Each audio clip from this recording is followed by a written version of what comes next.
to the second series of The Road to Online Retail. In the first series, we focused on the second age of online retail and how, in this second age, it's even more important than ever before to stand out from the crowd. In this series, we're going to continue that deep dive with international retail marketing and sales expert Kevin Moore. Welcome, Kevin. Thank you very much, Nige. Now, we started this podcast 2 years ago, pretty much, when COVID first kicked in, and COVID was having a dramatic effect on retail at that point. What's changed over this 2-year period? So important is having a dramatic effect. When we use the word drama, it's negatives. A dramatic positive effect on retail and a dramatic negative effect on retail, depending on how prepared you were as a leader and how open-minded you were as a leadership team or as a business owner to embrace the accelerated change, the accelerated acceptance of all things online by shoppers. So there are a lot of positives, a huge number of positives that have come out of this, and some of the negatives. We talked about the fact that early in this that a lot of stores wouldn't make it, and a lot of stores haven't made it. They've gone, they're not here. And the stores that remain are smaller, more focused, and have a much, much wider online offering to be successful. So there were a lot of good things that have come out of this. It wasn't just a bad thing. And in the world of online, for online retailers, what's changed for them in this period of time? Let's sort of talk about retail.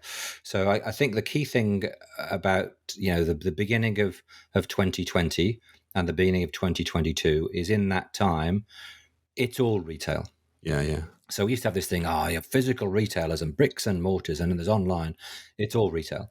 And we've seen this because the behaviors of physical retailers who have gone out and acquired online portals and businesses to accelerate their position because they've bought shoppers who are comfortable and trusting of those domains.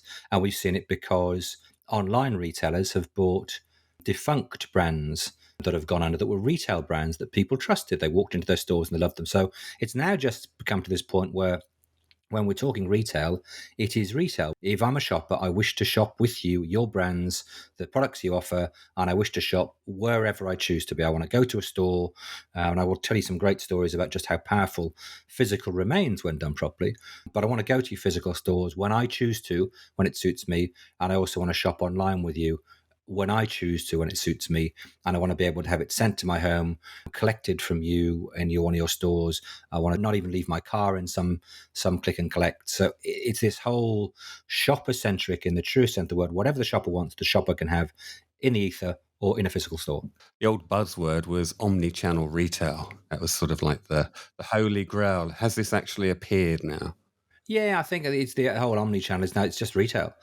And I think that's what's brought it together. Some great writings. I always refer to Howard Saunders and follow the guy. His views on what's happening with retail. He did a beautiful blog all around what physical retail owes to online retail and how it should be thanking online retail for what it's brought and injected into physical retail. Paco Underhill's just run a beautiful book about consumption of food and how we eat and why food is important and how we get that, again, online and physical. So physical because we're buying it for home, or physical because we're consuming it out of home, or online because we're having it delivered to our homes. So there's a lot of really good thought being expressed and being shared around the world on where we find ourselves now. Before we dive in too far into sort of general stuff, what's happened to you specifically over the last 2 years as far as the businesses you've been working with? What have you seen in your own personal experiences? When you ask that question straight away, I think about 10 companies that I'm involved in some shape or form. I'm either working alongside the CEO, managing director, general manager, or I'm a shareholder in the business, or I'm a director of the company, or all three in some cases. And what I've seen is that those who are still standing today, and still standing, so some of them went through a tough time, those who are still standing today are in great shape because they have been able to understand much overused words. We've heard pivot. They've been able to pivot their businesses. Some of them haven't pivoted. They've just accelerated because shoppers are accepting of what they did, and more shoppers have come to join them, or their existing shoppers are buying more from them. There's a great story. I won't share the company, but there's a great meeting that took place in the US with a major physical retailer. And they said, inside your business, in this particular category, your shoppers who come to your stores buy $32 billion worth of this category. Just not from you. And the CEO went, what? Yeah, yeah, yeah. Just not from you. So how do we help you? They're buying it and they come into your stores and they shop on your line, but they're not buying it from you. So how do we help you do that? So these are the things where you can open your mind. I mean, to access a category back in the day, you had to stock and build extra space and whatever. Now we're shrinking space. So all of the businesses have done well. They've improved. Their cost base has changed significantly. It's got more expensive to employ people. It's got more expensive to freight things, no matter what part of the supply chain you're in. Prices have gone up. And they're not going back, they're not going down. Somebody asked me the other day, hey, do you think prices are going to go down? They import from Indonesia and India and China. And I said, no, nobody's giving back price. Well, it takes us so long to get price. We're not going to give it away, not give it back. One of my children-in-law bought a Hyundai. They ordered it in early 21 and they got delivery of it in late 21. And the time they ordered it to the time the new one appeared on the lot went up from $60,000 to $80,000. That's a 25% increase. Now, Hyundai aren't giving that money back. Nobody's giving that money back. Not in airlines, not in hotels. Cost of hotels have gone up. Everything's gone up. And that's why we'll see price inflation. That's why we're seeing all of the central banks around the world saying clearly, we're no longer allowing money to flow as easy as it did. And that's all coming back. And that's a bigger picture, Nigel, which kind of takes me onto the thing we talked about retail assets, physical assets, real estate. And we might touch on that a little bit later, but some phenomenal big picture seismic changes taking place around the world because of this change in retail and online. But I get excited. My arms are waving. You can't see me, listeners. My arms are waving. I love this stuff. Kevin's arms are waving so much he's got a fan on his ceiling, and I'm a bit worried he's going to actually touch it at some point. So. I'm in a Queensland summer. It's beautiful. It's 100 degrees outside there and 92% humidity. Yeah, I'm in a New South Wales summer, and today we've got rain, but it's lovely because it's cooled down at last. Okay, so how well have some of your businesses done compared to what you would have been projecting pre-COVID? I guess the key ones, if we start at the largest scale in terms of reach and brand, the Toys R Us business in Australia and New Zealand has gone from strength to strength. The investment in robotics in our warehousing has changed everything. Our ability to market more widely, to tap into a database of it's now 1.2, 1.3 million shoppers. And this is all public company. It's all... Well, that's one of the big changes. It became a public company in the period. Yes, to get access to capital, do the things it needed to do. And having done that and proven the model that you can take a physical brand with phenomenal goodwill across every part of the stakeholder base. So when you take a brand that suppliers love, shoppers love, employees love, everybody loves it, never did a bad thing to anybody, and you bring it back again in a different form, the support you get's unbelievable. The support from suppliers has been amazing. Support from employees, 400, 500, 600 people want to rejoin the company because they had a great time, a great career. It's a beautiful brand. So we proved the model, access to capital, you're able to do the things that you need to do. We've proved the model, and the business continues to grow very fast. And on the back of that, because we've been a test case for Toys R Us Kids and WHP in the US, we pitched for and won the UK license. So we're now Toys R Us Australia, New Zealand and UK. The reaction in the UK has been just unbelievable. I mean, we knew it was going to be good. We did no PR, no media, and the spontaneous reaction, it ran in media, every form of media. It ran in old-fashioned print media, online media, it ran in categories, it ran in everything. And it from the national newspapers, so the Daily Mail, the Sun, the Independent, but then in regional press, the Nottingham Post, just amazing, the response. So it's really resonating because people love the brand. I mean, spontaneously, 25,000 people have signed up to be subscribers. So that's been a real win. How to understand, and the belief, I mean, all stakeholders, for the brand owners to trust a management team to take a brand and to bring it back to life. So the brand had been removed from both those markets. It didn't exist in the UK and it didn't exist in Australia and New Zealand. To allow a management team to share their vision, to buy into their vision and say, yeah, we believe you can do this, to bring it back as a digital first. So lead with online and then develop some of the most beautiful experiential stores, which again, we'll talk about more and more what's happening around the world with experiential, the investment in very, very high, fewer, but very, very high quality retail outlets, which are, you just want to hang in them. You just want to be in them. And you always shop, but you want to be in them. I'm intrigued, so I'm looking forward to learning more about that. The events business in Singapore. So again, when we talked about that, it looked like it was going under. It didn't. Again, it pivoted. The CEO, Andrew MacArthur Edwards, and his team did an incredible job with that. It now runs some of the, I would humbly suggest, some of the best event software in Asia. I don't think there's anybody close to the event software and how good it is. It's running events across 27 countries at a time. It's got some incredible clients. It used to win a client a month. It's winning 8 clients a month, and they're big players. They understand that they need reach in Asia, multiple languages. That business and that team have done an amazing job. It was a physical event business that's now pivoted to offer events through online software. Yeah, so it built its own software, but actually we bought the development company. They worked with us, and then it was going so well. We bought the development company, and they're now part of our team. So we now run hybrid events. We've got some when people like Marriott, who run, I think it's 4,500 hotels and venues across Asia, and when they say, "I get what you're about," and then they want the software, and they actually say to all their event companies, "We'd like you to use this," because what they can do is they can bring alive this whole hybrid thing. So physical events, online events, they're events. So I think that's the thing that we're seeing. No matter how you use that term, it isn't just there's the old way of doing it and the online. It's now just what it was. It's just that the online has allowed people to deliver it in ways that they never could. But when they turn around to all their suppliers and say, "Guys, please use this," because what we want to do is we want 2,000 people in an event at Marriott hotels across the whole of Asia. And what we want to do is to have 1,000 of those people physically in our events, in our venues, eating the same food, seeing the same event.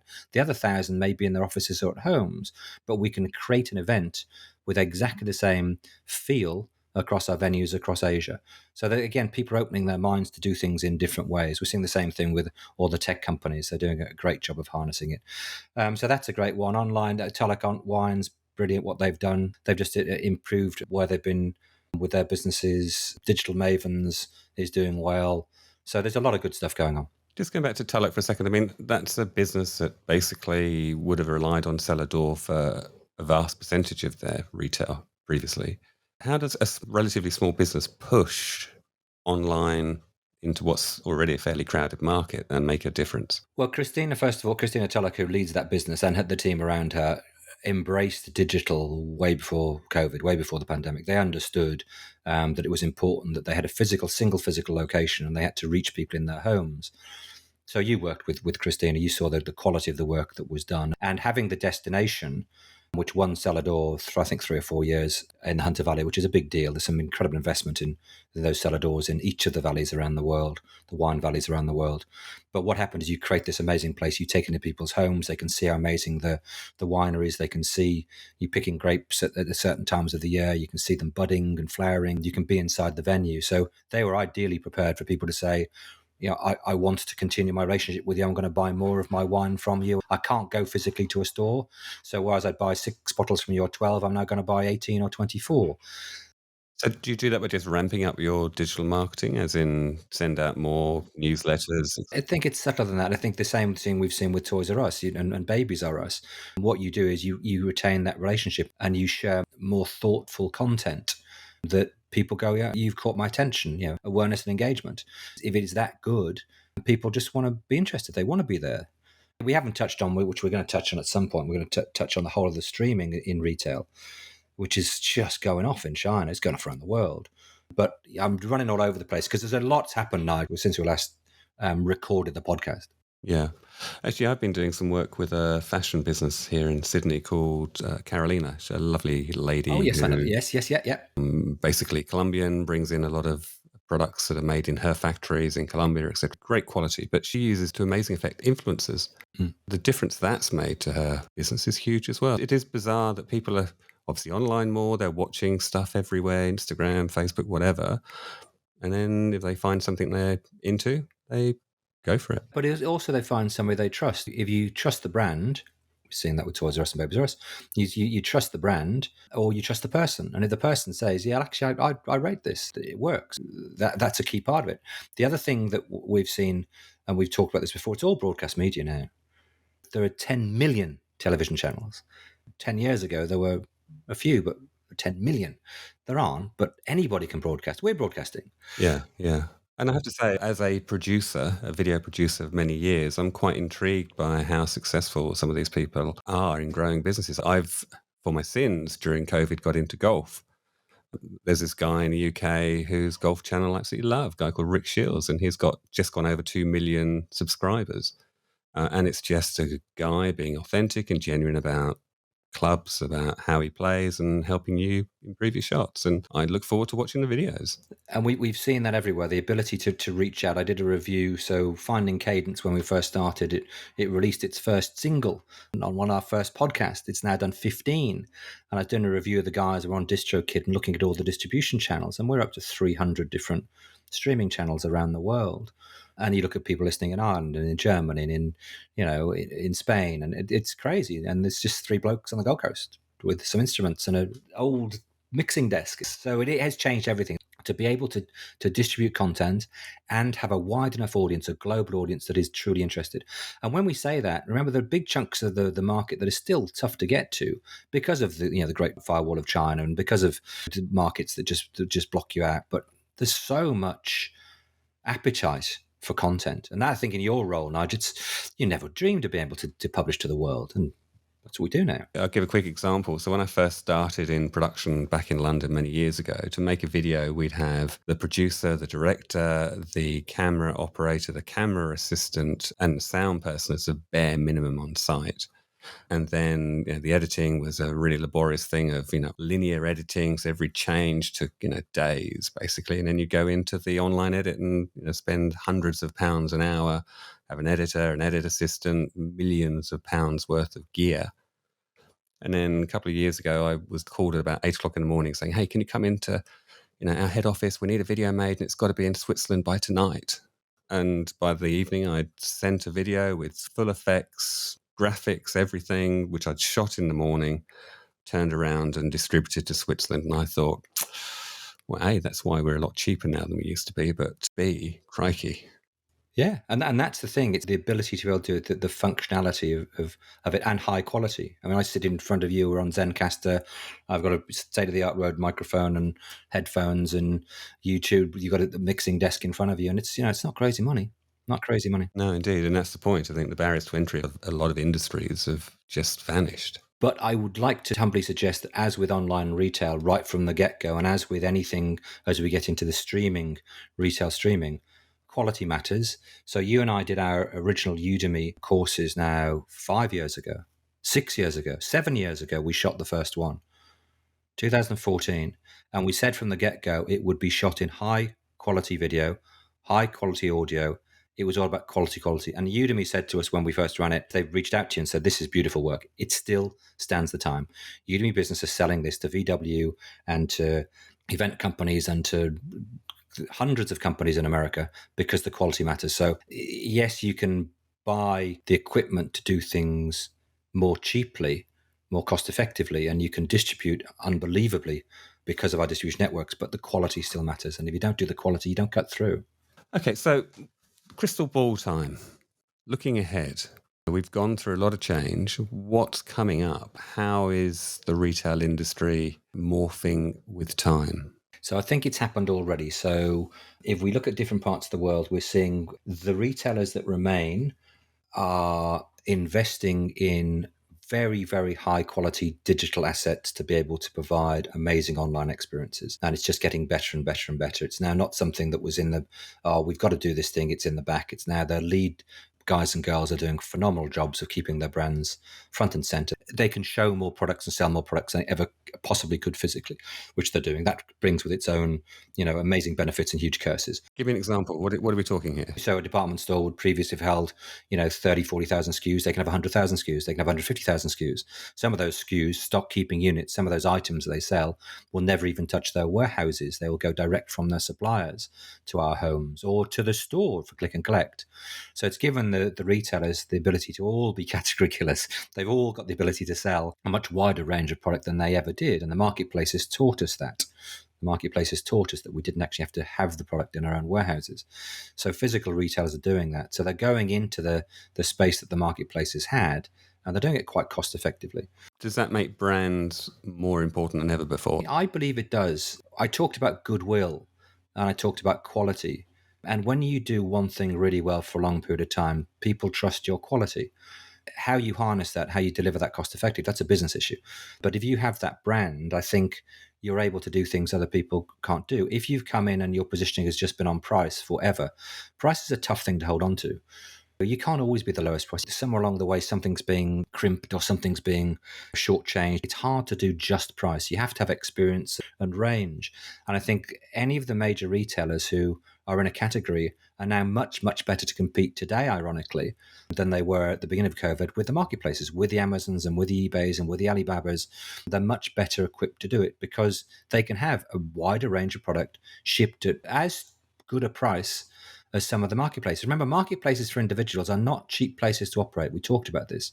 16, 20, 22% cost of doing business if you're an eBay or Amazon reseller. So if you're a physical retailer with your own setup and you harness your supplier base and say, guys, look, I'm 10% of your SKUs I don't want to touch. I want them on my site, but will you ship them, please? And I'll ship you boxes so that we have a good shopper experience when it reaches people's homes. So it's all branded. So I think they're in much better position, a much better position. And the brand is important. The brand is important. COVID's taught us how important the brand is. And I think the second thing they've done is they're investing in truly beautiful retail. I mean, some of the numbers I'm hearing that Hermes and Louis Vuitton and Tiffany are putting into some of their stores. So they've gone from having 10 stores in a capital city down to 3, but boy, those 3 are just beautiful stores. I mean, they're breathtaking stores. And when you go in there, you don't have to have it there. It can be delivered to you. They are places that you want to go. We've seen the same thing with Toys R Us, the Alpha Tame store in Dubai, unbelievable. We've just seen the store open in New Jersey, beautiful. So the stores are so good, people want to be there. So Toys R Us just opened their first physical store in the US for several years. It's in a mall called the American Dream Mall in New Jersey.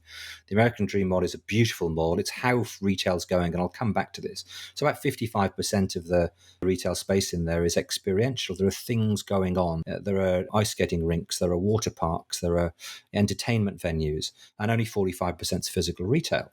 Anyway, the store was open. The first opening took place, which is a media opening, and the media went, this is great, and people turned up. They then said, this is going so well, we'll have a second opening, and more local shoppers came. They said, this is going so well, we'll do a third opening. Third opening came, and at the third opening, a lot more shoppers turned up, and it's trading really well. So the shoppers turned up, and there's a lovely young girl in the lineup to get into the store. And the guy who leads Toys R Us in the US, Judah Schmidman, said, hey, look, can we just come and video you and talk to you while you're here? The little girl came over and they interviewed her. Anyway, mum came over and started to chat with Judah. Went, oh, well, I hope we haven't done anything wrong. She says, no, this is fantastic. Being able to come here is amazing. And Judah said, look, I live in New Jersey, New York. Which part of the state are you from? And she said, we're not from New Jersey. We're from Florida. We have flown the family from Florida to be at this store opening. That's the power of really good experiential retail. And that's what we're going to be seeing more and more of. Now, we can shop online for those brands, but being part of it, that's the key thing. And we're seeing that, again, around the world, these investments in beautiful stores that people say, I want to go and see that. I remember that. It's not gone. It's great that retail has this chance to come again. And I guess it's sort of almost obvious, because if we've got the hang of just shopping with a couple of clicks to actually get us to get off our bums and go heading off somewhere, there's got to be a really good motivation to do it now. Absolutely. And it's got to be an experience. I want it to be a great experience. I want it to be something I remember. We talked about Bass Pro. When the first of those stores opened, I can go in, I can fish, I can shoot guns, I can use a boat, I can go onto a lake and use a ski boat. That's super experiential. And that's what we're seeing more and more. People want to be involved in that. Sorry, but that's big business, surely. There's a barrier to entry to be able to do that. No. So during COVID, people have gone outdoors to shop around the world. Organic markets have gone off. I was at a place called Bellingen, which is in the middle of, it's not in the middle of, it's in northern New South Wales. It's a little tiny town. It's funky, it's laid back. It's got beautiful alternative people. And the organic market there is out in the open, in the showgrounds, mixed among gum trees and streams. I'm serious. I mean, what better experiential? You go there, there's a big football oval as part of it, but there's a stream running through it. You shop amongst the trees. I mean, we're not talking about it, a car park somewhere. And anyway, they've continued to trade. So the small retailers have understood that. They want to be there because people want to go there. It's outdoors. It feels safer. It feels good. People are doing that. So I think as an independent retailer, as you're looking to revamp your stores and look at your lease locations, if you can't make them something truly experiential. And if your mall owner is not doing something to make that a truly amazing place, then you need to look around and change. If you can buy, which you can do at the moment, if you can buy freestanding retail that you can own, that you can make the destination, buy it. Buy it. Because right now, everybody's selling retail, nobody's buying it. Everybody's buying logistics and warehousing. So if you can do that and you're a business owner, do it now, do it well, and make it a destination, allow people to come. One other thing on the big end of town, because this is another thing that we've seen, it's going to happen more and more. I talked about as a young man living above a pharmacy, a drugstore in an old town called Harrogate in the UK. And it was a truly beautiful place to live. Above the pharmacy, the chemist, the drugstore, was a 2-story, huge high ceilings, staircase up through the middle of it. And that's where the pharmacist and his family used to live in those days. And so live above the shop retail. In Asia, specifically Japan, we saw it in Hong Kong. Live above retail has always been necessary because that's the way you live. In most of the places where we have land, so certainly North America, nobody lived above retail. We built strip malls and big shopping malls out of town, and people didn't live above them. What we're seeing now is those sites, the value of them is not the retail below. I talk about the American dream. When 45% of your stores are physical retail, everything else has to be different. What we're seeing is those malls being either knocked down completely or people are buying them back quite cheaply, and they're starting to put residential above them. So there's a big shopping mall in Queensland in the Gold Coast. So destination, it's called Pacific Fair. It's a beautiful mall, one of the best in the country. And the owner, the part owner, has just bought back the rest of the equity in it. And I believe what they're going to do is they're going to put up towers above it. And we'll have genuine, beautiful live above the shop. And it is a world-class mall. I mean, it's got Hermes, it's got Tiffany, it's got beautiful stores. We will have that more and more. So those sites that have been shopping malls with nothing above them, that space is going to have value again. And we're going to build above it. We're going to see it all around the Western world. Yeah, and it's interesting because obviously if you're a food provider, then you've got a ready market straight above you. Whereas if you're out of town somewhere and people got to come and find you, then that's not going to work so well. It changes the mix, basically. It completely does, yeah. This concept of people driving to go shopping, it's got to be an experience. It's got to be amazing. And we haven't got people back on roads yet. So when we do have people back on roads again, it's not a heap of fun. So if you live above a world-class mall, what a great place to be. So 2 years ago, it's fair to say that retail was looking like a industry that was going to be decimated by changes. Hollowed out. Hollowed out, yeah. So what you're saying, it's basically having a facelift and looks pretty buoyant going forward. Is that right? No, it's been hollowed out. So in the 24 months, the amount of retail space has shrunk. Department stores have left standing, have not opened new department stores. They've closed many. They've given up the lot of lease space they had. They've subleased it, or they've said to landlords they don't want it. So when we go to department store now, it's much smaller. The best of them now have fewer stores, less space in those stores, and their sales revenue has grown by 1% or 2%. That's great. That's an amazing thing to have achieved. So it has been hollowed out. If you go to the high streets and you go to the second and third tier strip malls, they're sad. There's nothing in them. They're just hollowed out.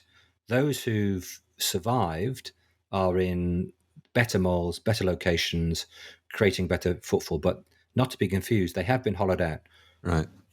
And so if you're in a high street that's now got 32 charity shops because... There it is. 32 charity shops and not a lot else. You don't pay taxes and you don't pay anything for your products. Pretty too big a question, but how would you revive a high street? Is anyone doing that well that you've seen? When I think of the most vibrant spaces, town spaces in the world, they're all in very old places. They're in Matrasuk in Muscat, Oman. They're within the walls of Lucca in Italy. They're in Dirasuk in Dubai. They're the old places that people want to be. The laneways of Melbourne are still vibrant, but it's retelling of lots of things, but not things. It's a lot of food. It's a lot of entertainment. I think that's very hard to replicate in high streets that have lots of cars flowing through them.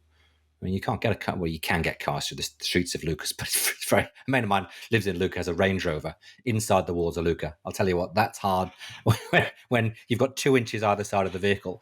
We see it in Las Vegas in some of the malls, the enclosed malls in Vegas, because they're enclosed spaces and they're vibrant. But it's hard to do in a high street of a town where there's cars and buses and trucks and things moving through. It's really hard to do. Yeah, it's funny because I grew up in a village in England called Cranley. We actually used to claim to be the biggest village in England, but I think that's all up for debate.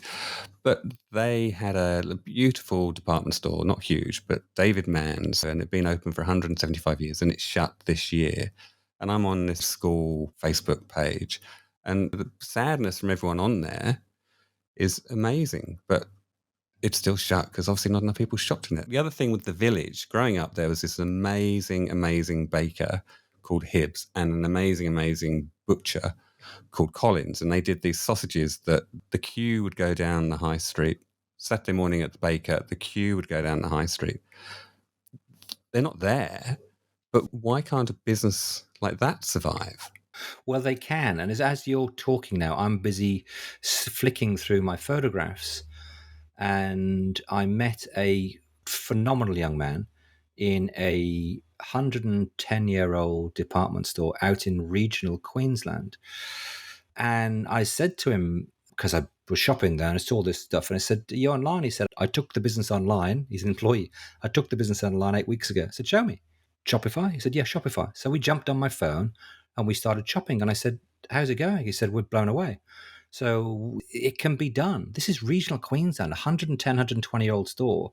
And then I walked around. I said, "Are you involved in the family?" He said, "No, that old lady over there, she's one of the third generation. She's an owner." And I walked over and said, "Hello, I've just been talking to that nice young man." She goes, "Yes." I said, "No, he's taking you online."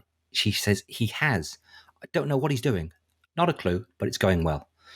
So it can be done. He took it upon himself in a small town in regional Queensland in Australia to do it. Good on him. It's doable. It's all doable. Yeah. Okay. So basically, it's going to take more imagination and more creativity and probably more artisan qualities. Yeah, but it's reach. So one of the questions that we used to ask of a mall is, what's its local market area? How many people and what's the spend? And they'd say, "Oh, well, we've got a million people and they spend, 3 billion. Well, I don't know what it is. But it doesn't matter anymore, really. What matters is that you can, as we're doing, you can publish to the world and you can sell product to the world and have a physical location.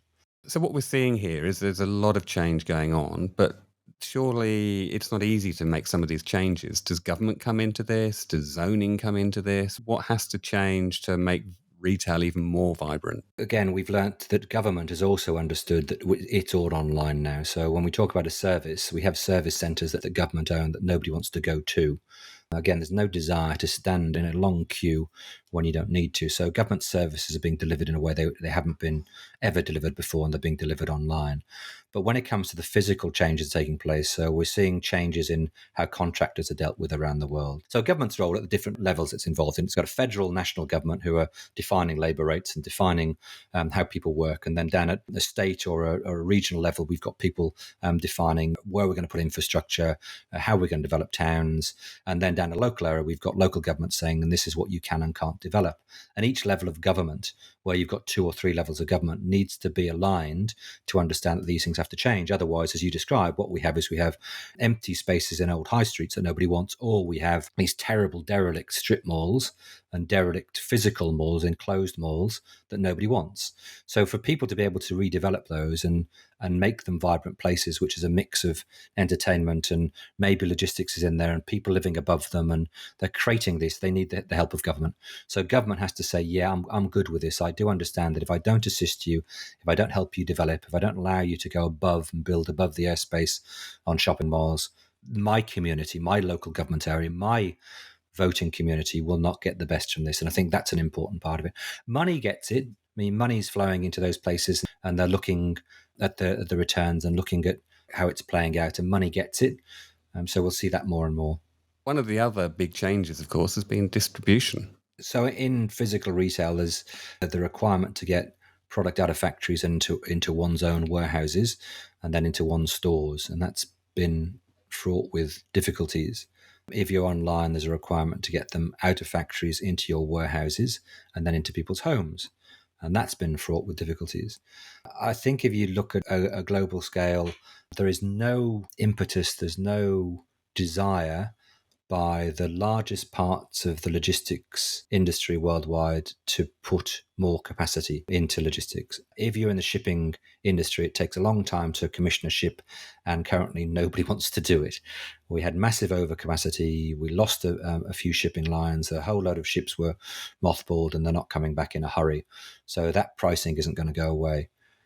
Ironically, there's this whole concept of the Silk Road. So China's Silk Road, the ability to ship from China specifically to Europe, but also into North America, has been visionary. And it's something that people were unable to achieve on a government level because in the Western world, you tend not to get the alignment. The Americans can put people on the moon and they can send people to space because everybody gets behind the president.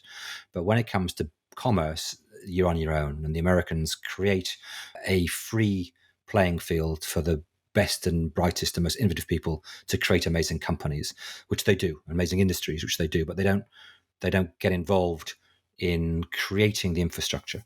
So when you can put items out of a factory, a train siding, into your factory in China, and that then that box goes all the way to Europe, to Madrid, to Germany, to wherever it's going on the Silk Road on a train, a 13,000 mile long train line, that's a game changer.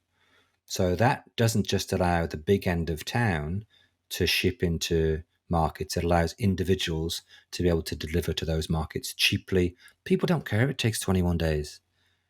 They don't care if it takes 21 days. I know it's coming and the price is right. So I think these infrastructures, rail, intermodal transport, so where a truck meets a train, or an aeroplane meets a truck, or a ship meets a train or a truck, they're good things. And we'll see that more and more.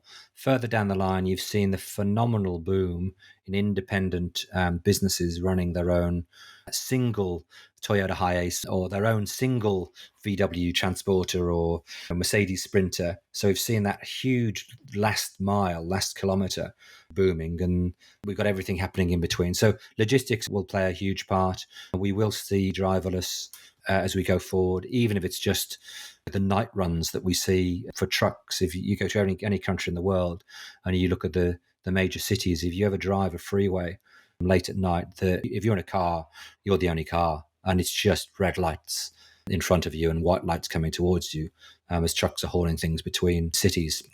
A lot of those can be driverless. So there's a lot of things coming that we're going to see.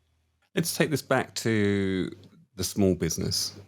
So if I'm thinking of starting as a retailer, I've got a great idea, or if I've been a little bit slow in my transitioning from just a fairly simple physical retailer, where should I be putting my energy and what are the things I need to get absolutely right?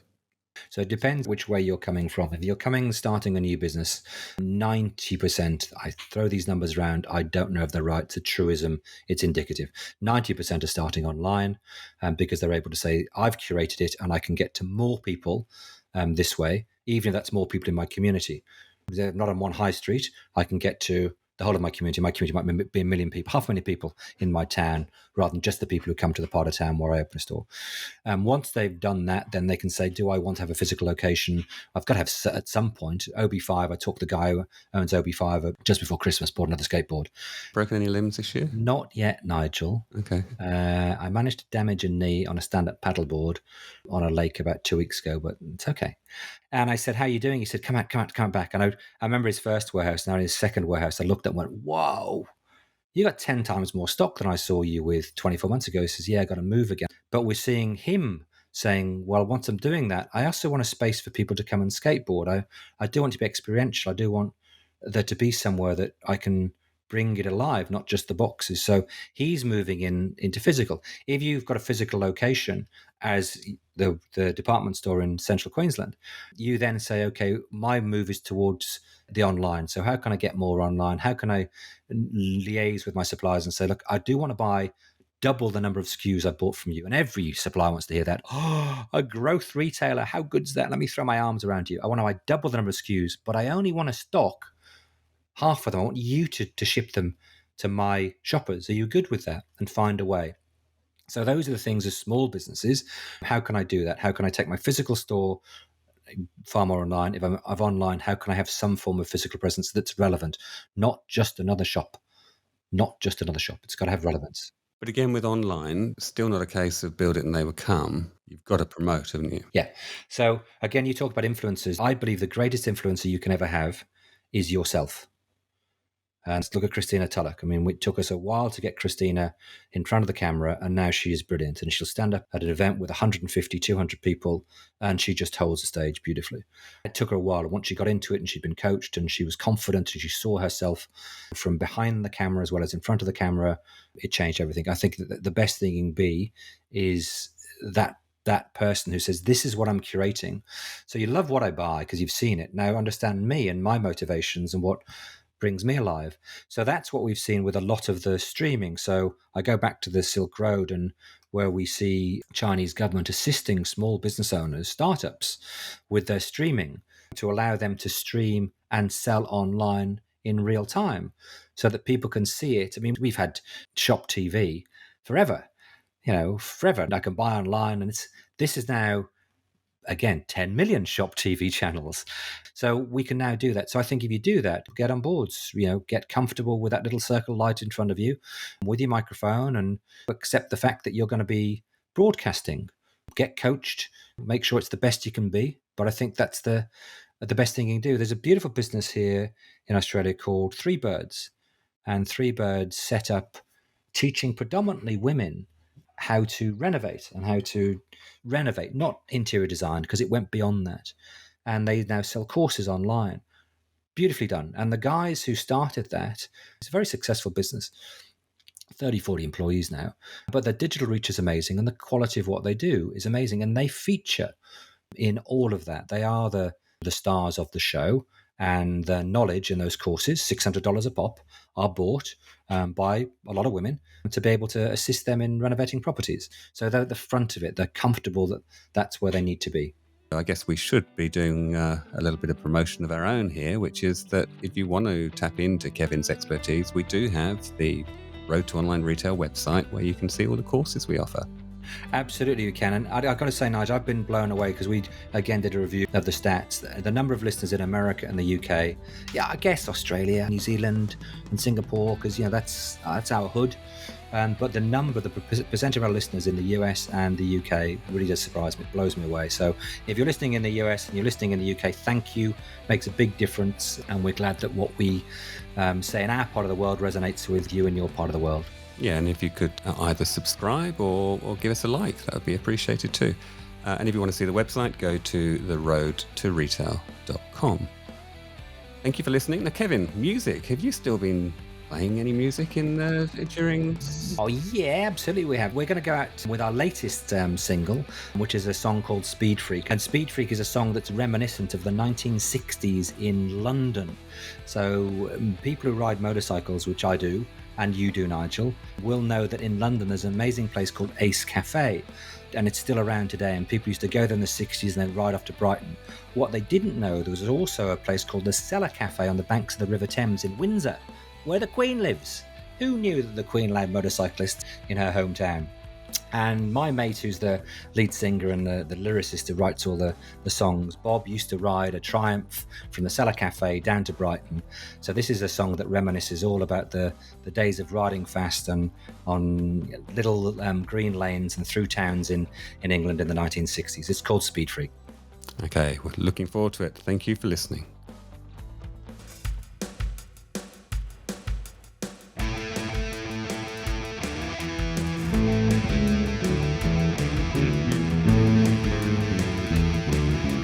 Remember when we were young, riding fast bikes and having fun, roaring down those country lanes, smiling faces and empty brains, no worries in the world, head to the coast, this is what we love the most. Trying to reach the magic tongue, going fast, just part of the fun. Drinking coffee at the Cellar Cafe, planning a trip for the following day, tuning our bikes to make them fast, hoping that they're gonna last. Speed freak, 'cause we're out there. Speed freak, 'cause we don't care. Speed freak, I won the power on. Speed freak, now we're gone. Grab our bikes at the break of day. 5 a.m. and we're on our way. 10 or more we roll down the street, pissing off neighbours we meet, taking girls along for the ride, speeding through the countryside.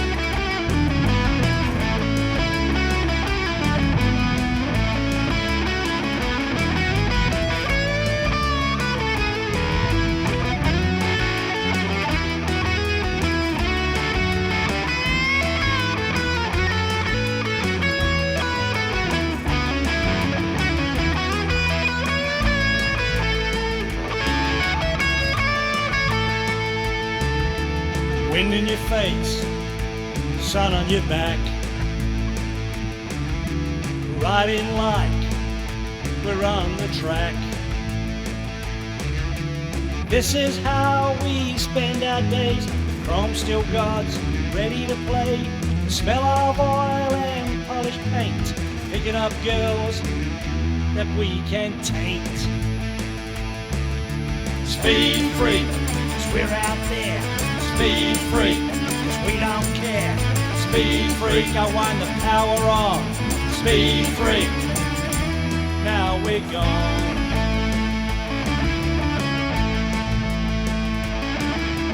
Find a pub and have a beer.